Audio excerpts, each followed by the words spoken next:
బ్యారేజ్‌ని damage చేయడం మనం ప్రస్తుతం చూసాం.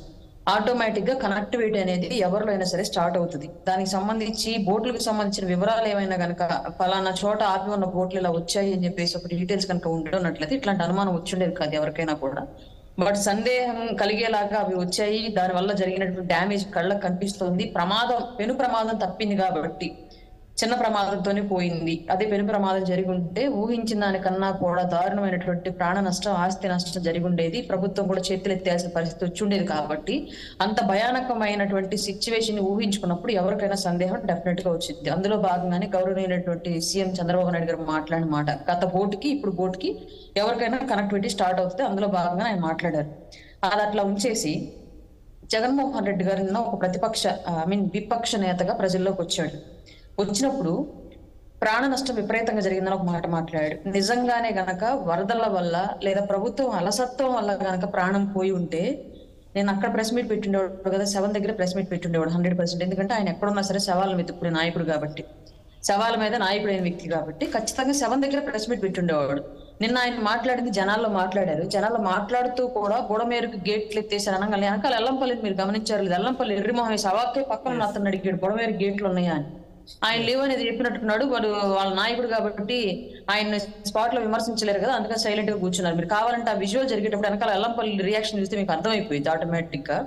ఇట్లా జరుగుతున్న సందర్భంలో ప్రభుత్వాన్ని నిందించడానికి వచ్చాడు తప్ప ఒక విపక్ష నేతగా గతంలో ముఖ్యమంత్రిగా చేసిన వ్యక్తిగా అక్కడ ఉన్నటువంటి వాళ్ళ బృందాలని, వాళ్ళ నాయకత్వాన్ని, వాళ్ళ శ్రేణుల్ని వరద బాధితులకు సహాయం చేయండి, రూపాయో రూ. 10 మీ శక్తికి తగ్గట్టుగా ఖర్చు పెట్టి వాళ్ళని ఆదుకోండి, భోజనాలు ఇవ్వండి, పాలు ఇవ్వండి, ఇంకొక రకమైన సురక్షిత ప్రాంతాలకు తరలించడానికి మీరు సహకరించండి, ప్రభుత్వానికి కూడా సహకరించిన ఒక్క మాట కూడా మాట్లాడాలి. ఆయన వచ్చాడు, ప్రభుత్వం మీద బురద జల్లాడు, వెళ్ళిపోయాడు.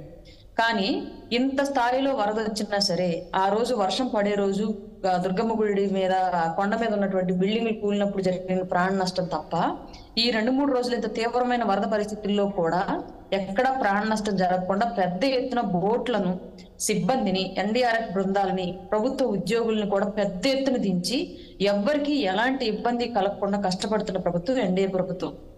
సాక్షాత్తు దాదాపు 70 ఏళ్ల పైచిలుకులో ఉన్నటువంటి చంద్రబాబు నాయుడు గారే ఒక యువకుడిలాగా ఆ స్థాయిలో ప్రజల్లో తిరిగి భరోసా ఇస్తున్నారు. అంటే ఇప్పుడు ఆయన రావడం వల్ల వరద ఆగుతుందా, ఉపయోగం జరుగుతుందా అనేది కాదు కానివ్వండి, దిక్కుతోచని స్థితిలో ఉన్న వాళ్ళకి మా ఏరియాకి ముఖ్యమంత్రి వచ్చి వెళ్ళారు అంటే మాకు న్యాయం జరిగిద్ది, మాకు సహాయం అందిద్ది అన్నటువంటి ఒక భరోసాతో ధైర్యం కూడగట్టుకొని ఇంకా ధైర్యంగా అంత వరదలో కూడా బిక్కు అనకుండా ధైర్యంగా ఉంటారన్నటువంటి ఒక విధానంతోనే చంద్రబాబు నాయుడు గారు పర్యటన చేస్తూ ప్రజలకు భరోసా ఇస్తూ స్థానికంగా జరుగుతున్నటువంటి నష్టాన్ని, ఇబ్బందుల్ని అంచనా వేసుకొని వెంటనే అక్కడ బలగాలను మోహరింప చేసేలాగా చేసి వెంటనే సహాయం అందేలా చేస్తున్నారు.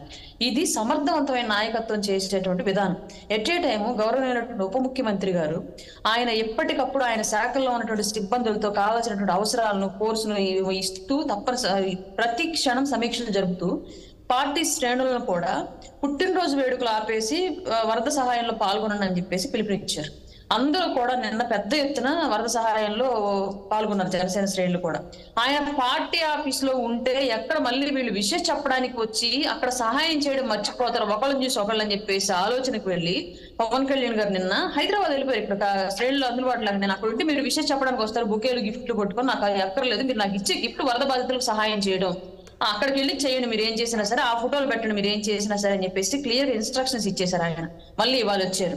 ఈ లోపే ప్రభుత్వం ఏం చేస్తోంది, ప్రజల యొక్క పరిస్థితి ఎట్లా ఉంది అన్నటువంటి ఇది గమనించి మాట్లాడడం మానేసినటువంటి జగన్మోహన్ రెడ్డి అధికారంలో ఉన్నప్పుడు నాయకుడిగా ప్రూవ్ చేసుకోలేకపోయాడు. ఒక ముఖ్యమంత్రి పదవి ఇస్తే అది ఎలా చేయాలి, ఏం చేయాలని కూడా తెలియకుండా కోతి కొబ్బరి చెప్ప చెప్తే అటు కొరక ఇటు కొరక మొత్తానికి కిందేసింది అన్నట్లుగా ముఖ్యమంత్రి పదవి చెప్తే ఏం చేయాలి అర్థం కాక రాష్ట్రాన్ని అప్పుల్లో పడేసి ఇవాళ మళ్ళీ విపక్ష నేతగా కూర్చోబెడితే ప్రజలు కనీసం ప్రతిపక్షం కూడా ఇవ్వకుండా ఎప్పటికి కూడా రియలైజ్ అయ్యి నాయకత్వం అంటే ఇలా చేయాలనేటువంటి ఆలోచన కూడా లేకుండా ఇప్పుడు కూడా ఏది పడితే స్క్రిప్ట్ పట్టుకుని మాట్లాడుతున్నాడు.